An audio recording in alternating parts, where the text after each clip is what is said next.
আজকের টাইটেল আছে তোমার ইচ্ছায় আমাকে চালাও।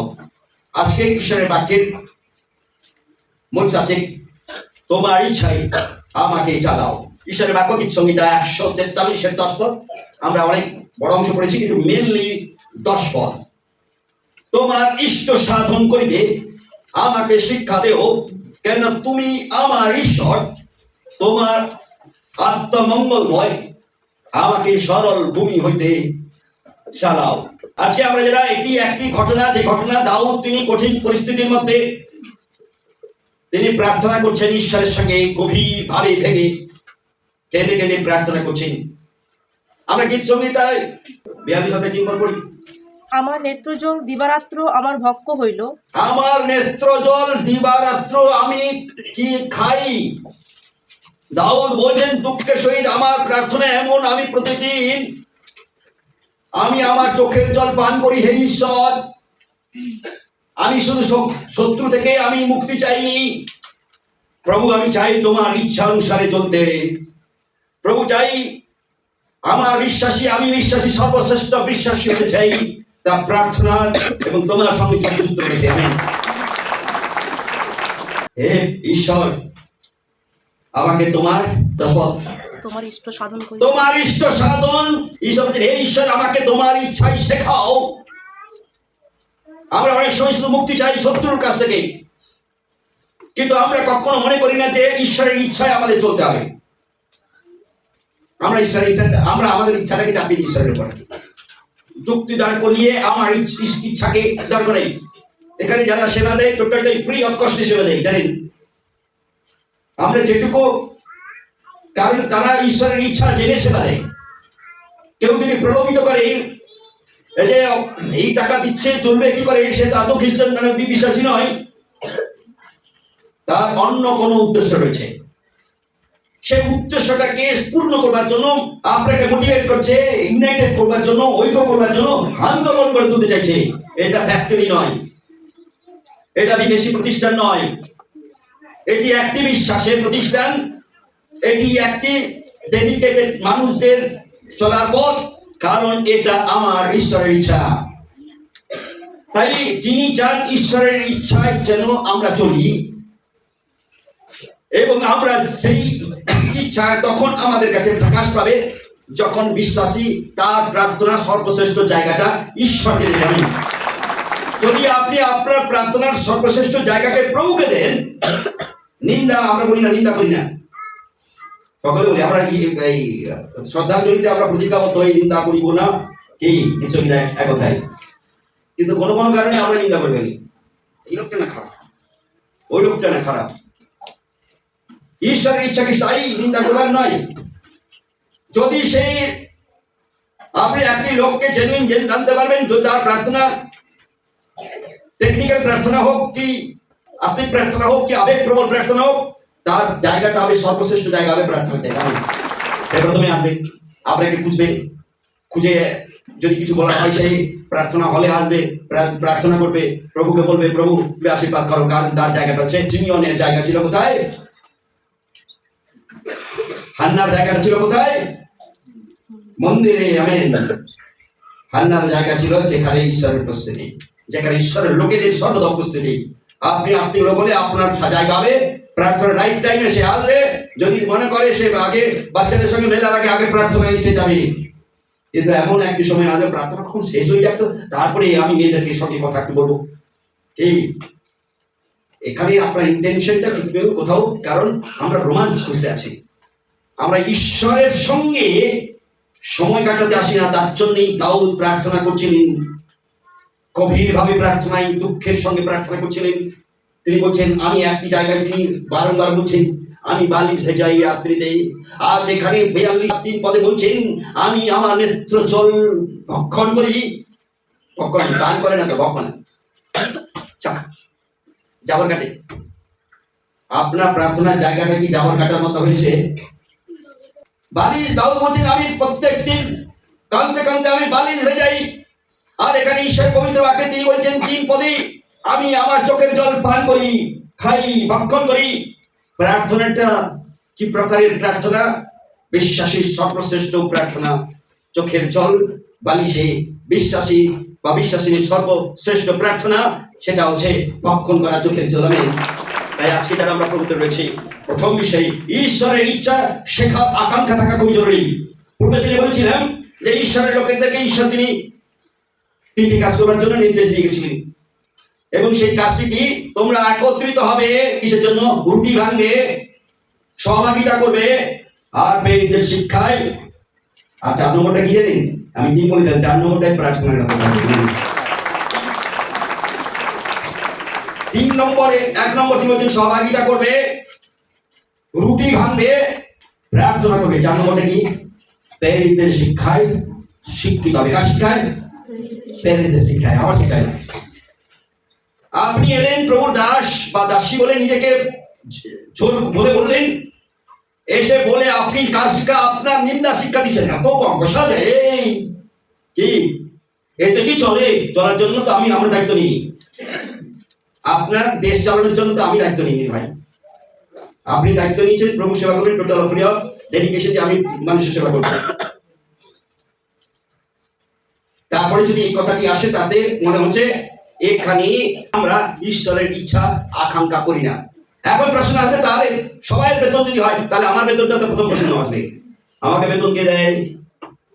আমি ইচ্ছা করলে শুধু খাবো, শুবো, ভালো ভালো খাবার, টাকা ফুটাবো, করতে পারি কি পারি না? ইচ্ছা যেখানে প্রয়োজন নেই সেখানেও আমি উল্টা সেটা করে টাকাগুলো খরচ করবো, পারি কি পারি না? আমি ঈশ্বরের এই ক্ষেত্রে এই ভুলটি আমি করি না।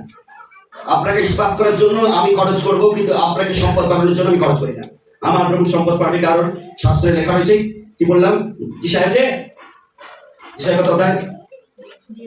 ওকে, 42 সালে 8 পদে লেখা হয়েছে, আমার ঈশ্বরের প্রশংসা জায়গায় কাউকে আমি বসাই না। ঈশ্বর সেটা পছন্দ করে না, ঈশ্বর সেটা ঘৃণা করে। যেটা ঈশ্বর ঘৃণা করে সেটা আমি করি। আপনার ঈশ্বরের ইচ্ছা শেখার আকাঙ্ক্ষা থাকা খুবই জরুরি, কারণ প্রেরিতদের শিক্ষায় আপনাকে শিক্ষিত হতেই হবে। প্রেরিতদের বেতন কত করে থাকতো? এ বলবে, কজন প্রেরিত ছিল যিশুর? 12 জন প্রেরিত ছিল। কত করে টাকা পেত?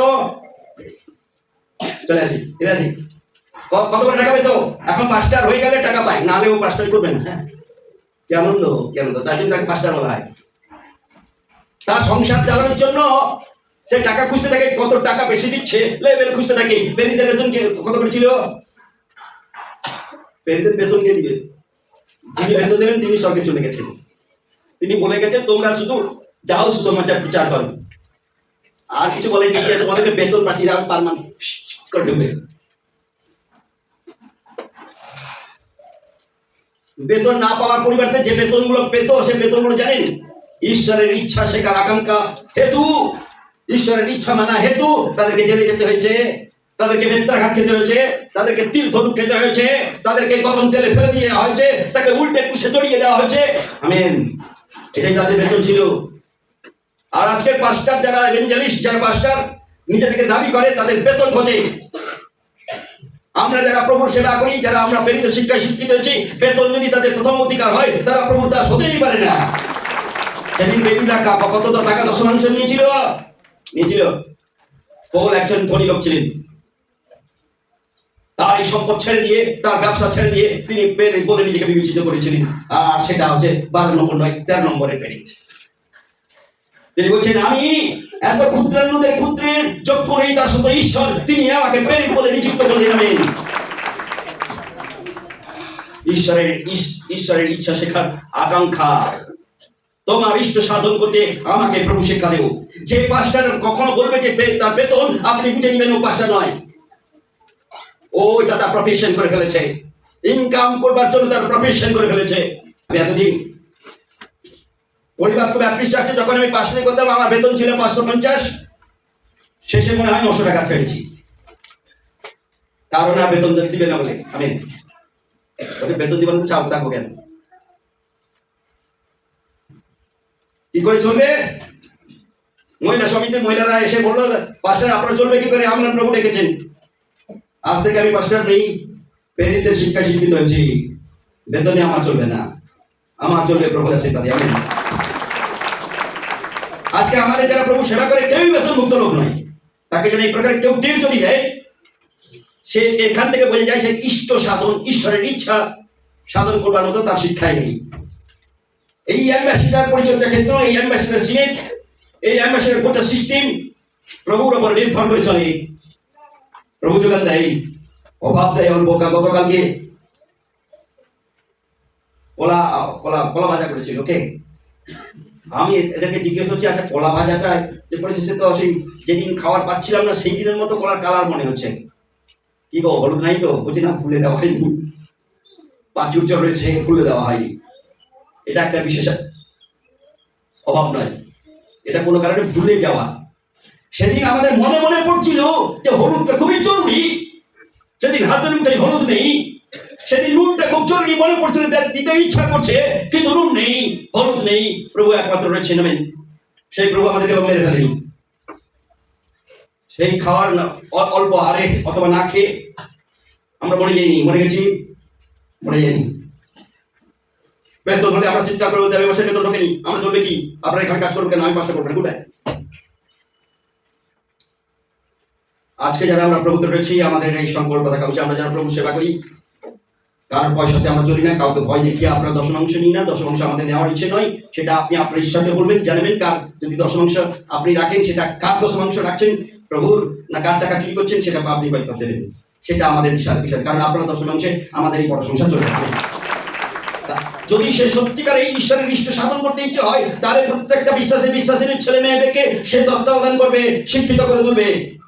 আমি এই পাস, যদি আমি ভালো লোক হই তবে সম্ভব, না হলে সেভেনের উঠতে কেউ পাস করুক, আমি চাইবো না। যে কোনো ভাবেই হোক আপনাকে ডিসকারেজ করবো, এবং আমার প্রত্যেকটা বিশ্বাসী যেন সেভেনের মধ্যে নিয়ন্ত্রণে থাকে। আমি বলবেন সত্যি এটা বাজে কথাতে আমিন, আর বাজে কথাতে আজকে আমিন দেয় সবাই, নেগেটিভ কথা বলতে তো আমিন দেয়। আমার ইচ্ছা বিচার, আমাদের ইচ্ছে এই যেন উচ্চ শিক্ষিত হয়, কম্পিটিশন করবে, আমাদের সঙ্গে কম্পিটিশন করুক, শিক্ষিত হয়ে কম্পিটিশন করুক, প্রভুকে জেনে কম্পিটিশন করুক। ইষ্ট সাধন করতে করতে, সে শিক্ষা করতে করতে, ঈশ্বরের ইচ্ছা জানতে জানতে সে কম্পিটিশন করুক। আমেন। ঈশ্বরের ইচ্ছা বিহীনে যদি কোনো চর্চা করে, কে কত বেতন পেলে, এটা যদি চর্চা করে, এটা প্রফেশন নয়,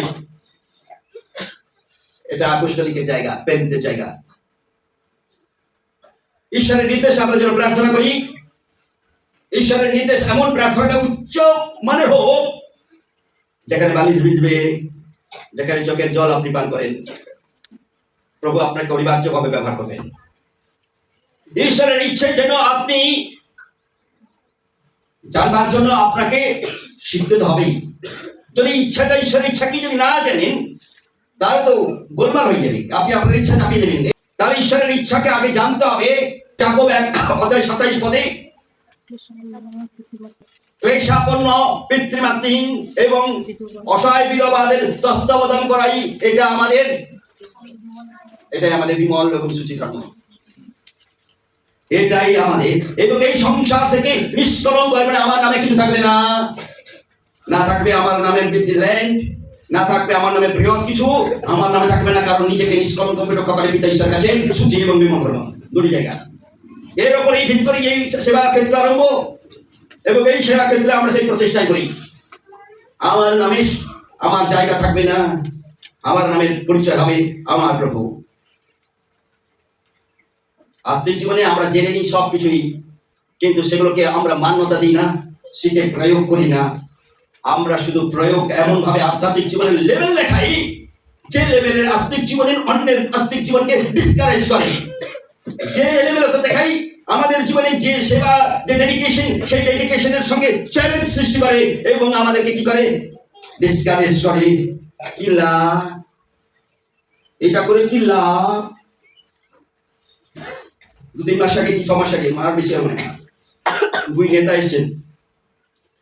তারা কি জেলা স্তরের এবং পঞ্চায়েত সমিতি স্তরের নেতা সব।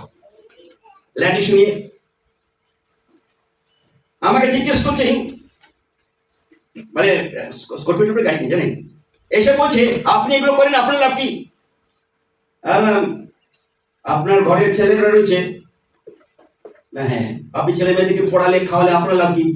তবে পুরোকালে আপনাকে দেখবে কিনে জানি না, তবে তাও তো মারতে পারেন, এটাই লাভ। চুপ। আপনার নিজের ছেলে আপনাকে লাথি মারতে পারে, খাবার বন্ধ করে দিতে পারে, যখন তার কি হবে? তার বউটু আসবে, লাভটা এটাই, জুতো খাবেন। লাভটাই এটাই, পিটানি খাবেন, লাভটাই এটাই, যথাসময় খাবার আসতো আর খাবার আসবে না, সেটাই আমার লাভ। আপনার বাচ্চাদেরকে দেখলে যেটা লাভ, আমার সেটাই লাভ।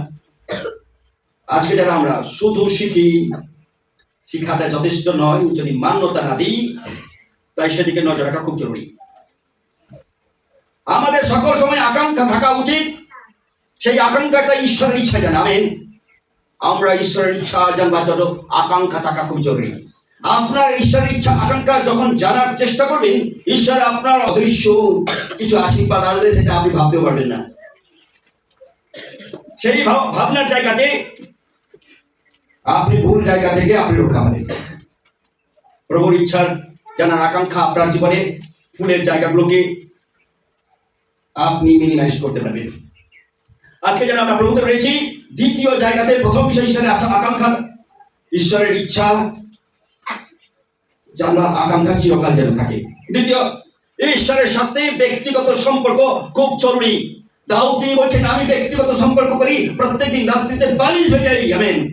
আমি ব্যক্তিগত সম্পর্ক করি, আমি আমার নেত্র জল, চোখের জল পান করি, মানে ভক্ষণ করি, চিবাই চিবাই। আপনি আপনার চোখের জল পান করেন। শাস্ত্রে আমরা দেখেছি ঈশ্বর অভিশাপ করলেন আদমকে, বললেন তুমি তোমার কি কি কি খাবে? চোখের জল। বলছে ঘর্মত্র মুখে তুমি কি খাবে? হে পুরুষ, হে নারী, তোমাদের প্রতি আমার আশীর্বাদ এই, যা তুমি করেছো সেই জন্য তুমি ঘর্মাত্ম মুখে কি খাবে? ভক্ষণ করবে। ঘাম, নোনা নুন তো কমে পাবেন, তাই আপনার ওই শরীর ঘাম মিশিয়ে নুন দিয়ে খাবেন, অভাব থেকে আসবে, আমেন, খুব টেস্টি হবে। আজকে আপনার ঘরে যদি নুন না থাকে, আপনি প্রত্যেকটি ছেলে মেয়ে বউ বাচ্চা সবকে বলবেন দৌড়া দৌড়া দৌড়া, 10 সেকেন্ড রাখ, তারপর ছুটে আসে খেতে। কারণ জানিস নুন নাই, তোর ঘামের যে তলগুলো পড়বে ওগুলাই দিয়ে কোনো রকম ম্যানেজ করতে ভাই। আজকে যারা আমরা প্রভুতে রয়েছি, ঈশ্বরের সাথে আমাদের ব্যক্তিগত সম্পর্ক, কেননা তুমি আমার ঈশ্বর। ঈশ্বরের জায়গায় অন্যকে প্রশংসা পাক, আমার ঈশ্বর তিনি জান্নাতে ঘৃণা করেন। আপনি মেন্টালি যান, মন্দিরে যান, যেখানে যান, যদি যান আমার ঈশ্বর ঘৃণা করেন, কারণ ঈশ্বরের জায়গায় আপনি অন্য কারোর প্রশংসা করছেন। এমন কিছু দেখা নেই পৃথিবীতে, স্বর্গ আমার ঈশ্বরীয় স্বর্গ ছাড়া এমন পৃথিবীতে এমন কিছু নেই সুন্দর প্রকৃতি ছাড়া। তার বাদে যদি আপনি দৌড়াতে যান মানুষের সৃষ্টি করা জিনিসকে অদ্ভুত বলতে, তার ঈশ্বরকে আপনি প্রশংসা দিচ্ছেন। আমার সদা প্রভু ঈশ্বর সৃষ্টিকর্তা, তিনি বলছেন আমি এটা ঘৃণা করি। আজকে যারা আমরা প্রভু করেছি, দাউদ বলছেন তুমি শুধু আমার ঈশ্বর নও, তুমি শুধু আমার ঈশ্বর নও, তুমি ঈশ্বর। তুমি শুধু ঈশ্বর নও, আমার ঈশ্বর, আমার মালিকত্ব, আর কারণ নেই। আপনার কাছে যদি 1 লাখ টাকা থাকে, সেটা যদি আপনাকে জিজ্ঞেস করি টাকা কার, বলবেন আমার, আপনি মালিকত্ব চাইছেন। দাউদ বলছে আমার এটি শুধু ঈশ্বর নয়, তুমি ঈশ্বর নও, কিন্তু তুমি আমার ঈশ্বর, তুমি আমার, এবং তুমি যেহেতু আমার, তাই আমার অধিকার রয়েছে চোখের জল ফেলা, আমার অধিকার রয়েছে তোমার ইচ্ছে বা তোমার ইষ্ট সাধনে মনোযোগ করা। আমার সকল সময়ে আমার ইচ্ছে যেন তুমি গৌরবান্বিত হও। এমন পৃথিবীতে কোনো সম্পর্ক, ভালো সম্পর্ক টিকতে পারে না যেখানে বাধ্যতা নেই। আপনি যদি ঈশ্বরের সঙ্গে ব্যক্তিগত সম্পর্ক রাখতে চান, আপনাকে বলতে হবে ঈশ্বর, ঈশ্বর বললে হবে না, আমার ঈশ্বর বলবেন। দ্বিতীয়ত, যদি সম্পর্ক ঈশ্বরের সঙ্গে টিকে রাখতে চান, বাধ্যতা খুবই জরুরি। বাধ্যতা যেখানে নেই, যেখানে যত বাধ্যতা বেশি, সেখানে সম্পর্ক তত বেশি। আপনার ঘরে যদি বাধ্যতা, স্বামী স্ত্রী, স্বামীর বাধ্যতায় আপনার জীবন যদি থাকে, সম্পর্ক তত গভীর। আপনি আপনার স্ত্রী, আপনি রয়েছেন আপনার স্বামী, আপনার দুজনের মধ্যে যদি আপনার কথা কোনোভাবে দেখা যাচ্ছে যে স্মোকিং করো না, মদ খেও না, এটাও তো একটা বাধ্যতা স্বামীকে বলছে, সে যদি বাধ্যের না হয়, সম্পর্ক বেশি দিন টিকবে না। তাই সম্পর্ককে, গভীর সম্পর্ক, ব্যক্তিগত সম্পর্ককে আমাদের আকাঙ্ক্ষা থাকা উচিত গভীরে নিয়ে যাওয়া। ঈশ্বর নও, তুমি ঈশ্বর নও, তুমি আমার ঈশ্বর, আমেন। আমাদের জীবনে প্রথম হচ্ছে সম্পর্ক যদি টিকে রাখতে চাই, বাধ্যটাকে অগ্রাধিকার রাখা খুবই জরুরি। ঈশ্বর আমার হন, তখন তার ইচ্ছা আপনার আমার কাছে প্রিয় হয়ে উঠবে। আপনার জীবনে ঈশ্বর যখন আমার ঈশ্বর হবে, আপনার জীবনে যখন আপনার ঈশ্বর হবে, তখন আপনি আপনার কি হবে, তার ইচ্ছাকে আপনি মান্যতা দেবেন, তাই না? যখন আমার হবে তখন আপনি চাইবেন আমার মতো করে চলুক। আপনি যখন ঈশ্বরকে আপনার জীবনে আমার করে তুলবেন, ঈশ্বর যখন আপনাকে তার করে নিবে, আপনি সকল সময় ঈশ্বরের ইচ্ছা কে আপনার জীবনে প্রিয় এবং ফেভারিট করে তুলবেন। এটাই আমার ঈশ্বর, এটাই আমি, এটা ছাড়া আমি আর করবো না, কারণ ঈশ্বরের ইচ্ছাই আপনার কাছে প্রিয় হয়ে উঠেছে। পবিত্র আত্মার নেতৃত্ব নিরাপদ থাকবার ক্ষেত্রে তৃতীয় জায়গাতে পবিত্র আত্মার মঙ্গলময়ের নেতৃত্ব আপনার খুব জরুরি। পবিত্র আত্মার যখন তিনি মঙ্গলময়, তার নেতৃত্ব নেওয়া খুবই জরুরি। আর সেই নেতৃত্ব নিতে গেলে আমাদেরকে সর্বদা মনে রাখতে হবে, ঈশ্বর কখনো ভুল পথে চালান না। তার নেতৃত্ব না হলে ভুল পথে আমার জন্য তিনি সংশোধন করেন, তিনি সান্ত্বনা দেন, তিনি পথ দেখান। পবিত্র আত্মা খুব জরুরি প্রত্যেকটা খ্রিস্ট বিশ্বাসী। তিনি আপনাকে সংশোধন করবেন, ভুল পথে আপনাকে চালনা করবেন না, তিনি সান্ত্বনা দেবেন, তিনি পথ দেখাবেন। পবিত্র আত্মার, একবার আমার সঙ্গে সঙ্গে বলি, পবিত্রতা, হে পবিত্র আত্মা, তুমি আমাকে সংশোধন করো, আমাকে সান্ত্বনা দাও, আমাকে তোমার পথে চালাও। এই প্রকারে পবিত্র আত্মাকে প্রত্যেক দিন যেন প্রার্থনা রাখি, হে পবিত্র আত্মা, ঈশ্বর আমার জীবনে তুমি কাজ করো, আমাকে সংশোধন করো, আমাকে সান্ত্বনা দাও, দুঃখের সময় আমাকে সান্ত্বনা দাও, হতাশের সময় আমাকে সান্ত্বনা দাও, কঠিন পরিস্থিতির সময় তুমি সান্ত্বনা দাও। কারণ আমি আমার চোখের জলে আমি বালিয়ে যাই, আমি চোখের জলে ভক্ষণ করছি। প্রভু তুমি কৃপা করো যেন তোমার সান্ত্বনাই আমার জীবনের সাথী হয়, আমাকে সঠিক পথ দেখাও যেন তোমার পথে চলি। তিনি মঙ্গলময়, অর্থাৎ তিনি কখনো ক্ষতি করেন না আমরা অপরাধ করলেও। তিনি সর্বদা কল্যাণ চান, পাশে থাকেন, আমরা তাকে দূরে সরিয়ে রাখি, যার ফলে আমাদের ক্ষতিগুলো আসে, আমাদের প্রলোভন। আপনি আপনার ঈশ্বরকে ছেড়ে আপনি চলতে পারেন, পবিত্র আত্মাকে ছেড়ে চলতে পারেন, তিনি মঙ্গলময়। আমরা বড় তাকে সরিয়ে রাখি, এই ব্যক্তিটাকে আমরা আমাদের জীবন থেকে সরিয়ে রাখি, তারপর তিনি ক্ষতি চান না, তিনি কল্যাণী চান। কারণ পবিত্র আত্মা সর্বদা তিনি মঙ্গলময়, তার নেতৃত্বে আপনার মঙ্গল হবে, অমঙ্গল হবে না। সরল ভূমিতে প্রভু তুমি আমাকে চালাও, আমাদের প্রার্থনা, আমাদের আকাঙ্ক্ষা সর্বদা যেন থাকে, প্রভু তুমি সরল পথে তুমি আমাকে চালাও, আমাকে তোমার দয়া দিয়ে আমাকে নিরাপদে চালাও, প্রশ্ন রাস্তা দেখাও, শান্ত পথ দেখাও, যেখানে অশান্ত থাকবে না।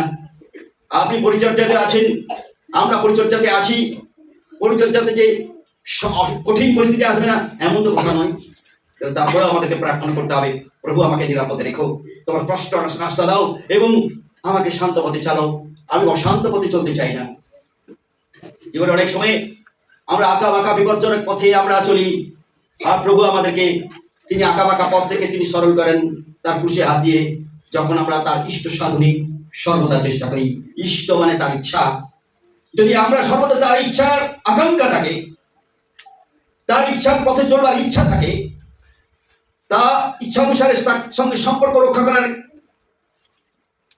আমরা স্বামী স্ত্রী থাকি, যদি উভয় পক্ষ যদি তারা সহমত হয় না হয়, তারা মিলন হয় না, তাই না? এবং যখন বোধ পক্ষ সহমত হয়, তাদের মনে আনন্দ পায়। আমার ঈশ্বর সদা প্রভুর ইচ্ছে আপনার ইচ্ছের মধ্যে যদি কাজ না করে, দুজনের ইচ্ছে কিন্তু বিভিন্নতা করবে এবং তাতে আপনি খুশি হবেন না, তাতে আপনার জীবনে কষ্ট লেগে আসবে। এটা যদি আমাদের ব্যক্তিগত মনুষ্য ক্ষেত্রে ঘটে, ঈশ্বরের আত্মিক ক্ষেত্রে এটা ঘটবেই। বিপদের ঝুঁকিতে আপনাকে পড়তেই হবে।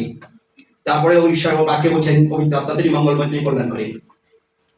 তার সরল ভূমিতে আমরা চলার চেষ্টা করবো, বক্র ভূমিতে নয়। কেউ আপনার কানে এসে বাবা করছে বেকাশ, প্রকাশ কথা বলা বলছে, যেখানে আপনার যদি সময় থাকে আপনি শুনবেন, আর আমাদের যাদের সময় নেই আমরা এড়িয়ে যাবো। যিশু তিনি এড়িয়ে যেতেন। আপনি ঈশ্বরের ইচ্ছা সাধন করবার জন্য ঈশ্বরের কাছ থেকে শিখতে হবে। যিশু এড়িয়ে গেলেন, আপনি এড়িয়ে যাবেন।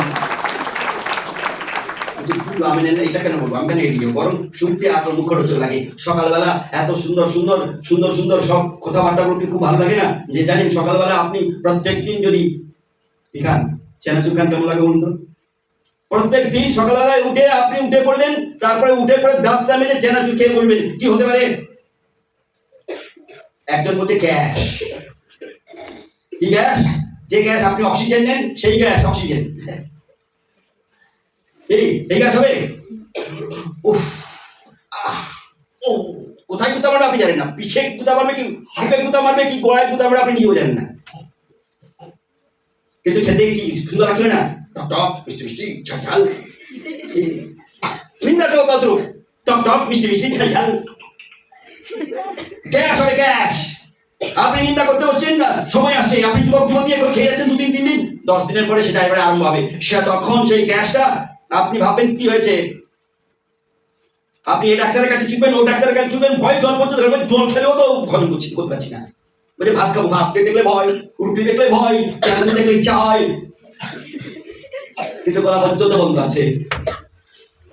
আমরা যারা প্রভুতে রয়েছি এই মুখরোচক জায়গাগুলো আমাদের সরল ভূমিকে নষ্ট করে, আপনার জীবনের সরল ভূমিকে নষ্ট করে, এই তেলগুলো আপনার সরল ভূমিকে নষ্ট করে, আপনার সামনে পার্থিব জিনিস রেখে দিয়ে আপনাকে ভাবিয়ে তুলে ভাবুন ভাবুন আরেকবার ভাবুন।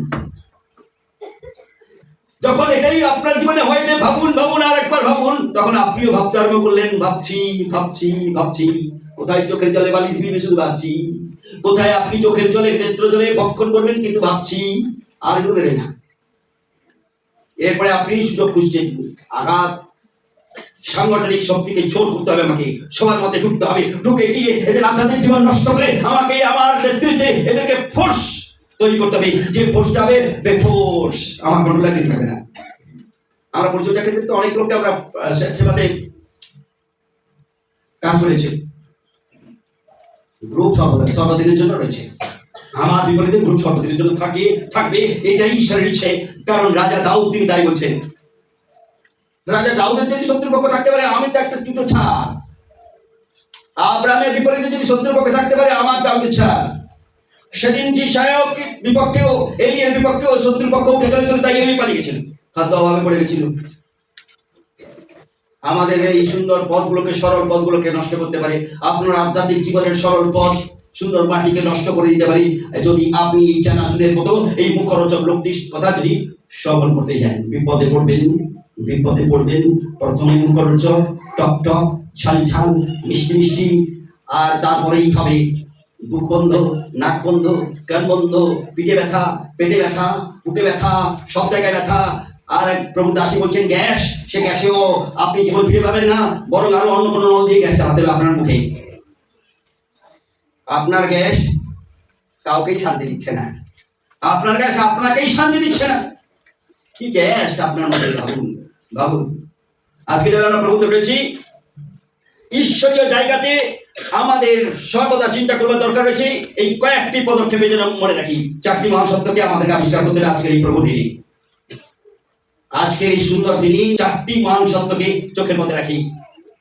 শেখার ইচ্ছে, ইষ্ট সাধনের ইচ্ছে সর্বদা যেন থাকে, সেটা ঈশ্বরের ইচ্ছে। আপনার আমার, আমি কি মনে করলাম এটাই চললে হবে না, আমার ঈশ্বর কি মনে করছে এটাই জানা খুবই জরুরি। ঈশ্বরের সাথে সম্পর্ক রাখাটা খুবই জরুরি, আর সেই জরুরি সেই ফলস্বরূপ বালিশ লবণাক্ত জল, পবিত্র আত্মার নেতৃত্ব গ্রহণ করা খুবই জরুরি।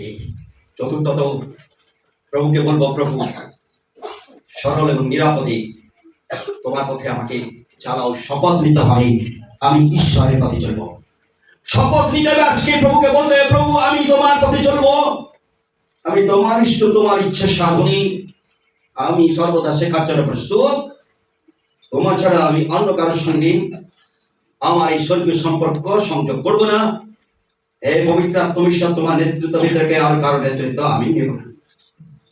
আজকের এই প্রার্থনায় প্রভুর কাছে আমরা প্রার্থনা করবো, প্রভুকে বলবো, প্রভু আমার পথ নয় তোমার পথ আমাকে শেখাও,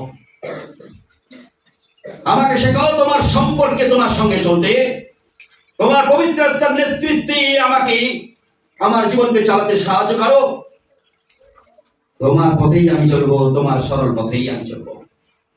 আসি প্রার্থনায় দাঁড়িয়ে উঠি, তারপরে এই গানটি শুনে শুনে প্রভুকে বলি, প্রভু অধিকার করো।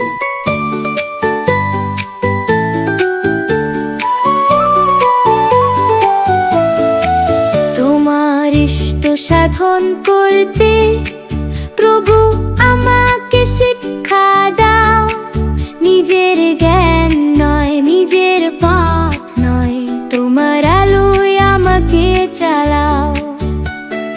অন্ধকার সিদ্ধান্তে হারিয়ে যাই যখন, তোমার বাক্যে জালো আলো শেখাও তোমার মন। হে ঈশ্বর, আমার পথ নয়, তোমার পথ আমাকে শেখাও। আমার ইচ্ছা নয়, তোমার ইচ্ছাতে আমাকে চালাও। তুমি আমার ঈশ্বর, তোমার কাছে আমি আসি, পবিত্র আত্মায় ঘুরিয়ে দাও, সরল পথে নিয়ে যাও। তুমি শুধু ঈশ্বর নও, তুমি আমার প্রভু, সম্পর্কে বাঁধা জীবন আমার, তোমার মহান প্রেমে। তোমার কণ্ঠ শুনতে চাই, তোমার পথে চলতে চাই, আমার সব কিছু তোমার হাতে, এই প্রার্থনাই জানাই। হে ঈশ্বর, আমার পথ নয়, তোমার পথ আমাকে শেখাও। আমার ইচ্ছা নয়, তোমার ইচ্ছাতে আমাকে চালাও। তুমি আমার ঈশ্বর, তোমার কাছে আমি আসি, পবিত্র আত্মায় ঘুরিয়ে দাও, সরল পথে নিয়ে যাও। তোমার আত্মা মঙ্গলময়, কখনো পথ খুলে নাই, সংশোধনে সান্ত্বনায় তুমি পাশে রয়। যখন হৃদয় দুর্বল হয়, তুমি শক্তি দাও। তোমার আত্মার পরিচালনায় জীবনে শান্তি পাও। হে ঈশ্বর, আমার পথ নয়, তোমার পথ আমাকে শেখাও। আমার ইচ্ছা নয়, তোমার ইচ্ছাতে আমাকে চালাও। তুমি আমার ঈশ্বর, তোমার কাছে আমি আসি, পবিত্র আত্মায় ভরিয়ে দাও, সরল পথে নিয়ে যাও। জীবনের পথ আঁকা বাঁকা, ভয় ও শ্রুতে ভরা, তবুও তোমার হাতে ধরলে নিরাপদ পথ ধরা। সরল ভূমিতে চালাও আমাকে, পরে যেতে দিও না। তোমার ইচ্ছায় চলতে দিলে হারিয়ে যাব না। হে ঈশ্বর, আমার পথ নয়, তোমার পথ আমাকে শেখাও। আমার ইচ্ছা নয়, তোমার ইচ্ছাতে আমাকে চালাও। তুমি আমার আসি প্রার্থনায় প্রভু দয়া চাই, প্রভুকে বলি, আমার আকাঙ্ক্ষা এই তোমার সরল পথে চলবার, আমার আকাঙ্ক্ষা এই তোমার ইষ্ট তোমার ইচ্ছা সাধন করবার। প্রভু তুমি কৃপা করো, অনুগ্রহের হাত রেখো আমার জীবনে, যেন তোমার দয়া পেয়ে শুধু ঈশ্বর তুমি নও, আমার ঈশ্বর এই সম্পর্কে জড়িয়ে পড়তে চাই। প্রভু তুমি কৃপাবান ঈশ্বর, আমার জীবনে আশীর্বাদ করো। প্রভুকে বলি, প্রভু আমি আমার জীবনের সকল পথ নিজের মতো করে চলেছি, এখন তোমার সরল পথে আমাকে চালাও। প্রভু তুমি সাহায্য করো, আমার সর্বদা আকাঙ্ক্ষা থাকুক তোমার ইচ্ছে সাধনে। প্রভু তুমি কৃপা করো এবং অনুগ্রহের হাত রেখো আমার প্রতি, আমার জীবনের প্রতি দয়া করো, যেন তোমার মান সরল পথে থেকে তোমার গৌরবের কারণ হতে পারি। আমায় তুমি কৃপা করো প্রভু, তোমার দয়া এবং করুণা দিয়ে আমার প্রতি কৃপা করো, যেন তোমার দয়া দিয়ে আমি বাঁচি, তোমার সরল পথে চলি। প্রভু তুমি দয়া করো। স্বর্গীয় পিতা তোমায় ধন্যবাদ চাই, তুমি দয়া করলে প্রভু, অনুগ্রহ করলে, তোমার পবিত্র বাক্য আমাদেরকে নিশ্চয়তা দিয়েছে। প্রভু তোমার ইষ্ট সাধনে যেন আমাদের আকাঙ্ক্ষা থাকে তোমার। প্রভু শুধু আমার সব ক্ষেত্রে আমার সেটা না হয়ে যেন প্রভু তুমি আমার ঈশ্বর হও, সে জায়গায় তোমার এই জায়গাতে অন্য কেউ আমার জীবন দিয়ে প্রশংসা পাক। এ তুমি চাও না, এটা ঘৃণা করো। আমরা তোমার লোক হয়ে আমরা কোনোভাবে এটা দিতে চাই। প্রভু তুমি দয়া করো, আমায় আর একবার ক্ষমা করো, আমায় তুমি সাহায্য করো, তোমার দয়া এবং করুণা পাই, যার ফলে প্রভু আর তুমি শুধু হও আমার ঈশ্বর, আমার ঈশ্বর, সর্বপ্রশংসনীয় ঈশ্বর, পিতা মঙ্গলময়। হে পবিত্র আত্মবিশ্বর, তুমি তোমার দয়া এবং করুণায় আমার জীবনে রেখো, আমাদের জীবনে রেখো, এই কংগ্রিগেশনের প্রত্যেকে যারা প্রার্থনা করছে তাদের জীবনে রেখো, যারা তোমার দয়া এবং অনুগ্রহে সান্ত্বনা পায়, শান্তি পায় এবং তোমার পবিত্র পথে চলবার জন্য ডিরেকশন পায়। প্রভু তুমি দয়া করো। এই কংগ্রিগেশন যারা দাঁড়িয়ে রয়েছেন, যারা প্রার্থনা করছেন, তোমার স্বর্গীয় হাত নিয়ে যাও প্রভু, কৃপা এবং অনুগ্রহ করো, যীশু খ্রিস্টের নামেই প্রার্থনা করি। ঈশ্বর আকাঙ্ক্ষিত হৃদয়কে তুমি তৃপ্ততা প্রদান করো, যেন তোমার ইষ্ট সাধন করে। আকাঙ্ক্ষিত হৃদয়কে তুমি আশীর্বাদ করো, দয়া করো, যেন তোমার সরল পথে অনুধাবন করে। আকাঙ্ক্ষিত হৃদয়দেরকে তুমি আশীর্বাদ করো এই মুহূর্তে প্রভু, যেন তাদের জীবনে তোমার পবিত্র আত্মাকে তাদের সব জীবনের সবচেয়ে অগ্রাধিকার দেয় চলার পথে, সান্ত্বনাতে এবং প্রত্যেকটি কঠিন পরিস্থিতির মধ্যে তুমি প্রভু হও। প্রভু তোমায় ধন্যবাদ জানাই তোমার আশীর্বাদের জন্য। ধন্যবাদ জানাই যে সকল বিশ্বাসীকে তুমি স্পর্শ করেছো, যাদেরকে তুমি স্পর্শ করেছো, যে সকল লোকদেরকে তুমি স্পর্শ করেছো, প্রতিজনকে যীশু খ্রিস্টের নামে তাদের তোমার দয়া অনুগ্রহ এবং অধিকার করে যীশু খ্রিস্টের নামে।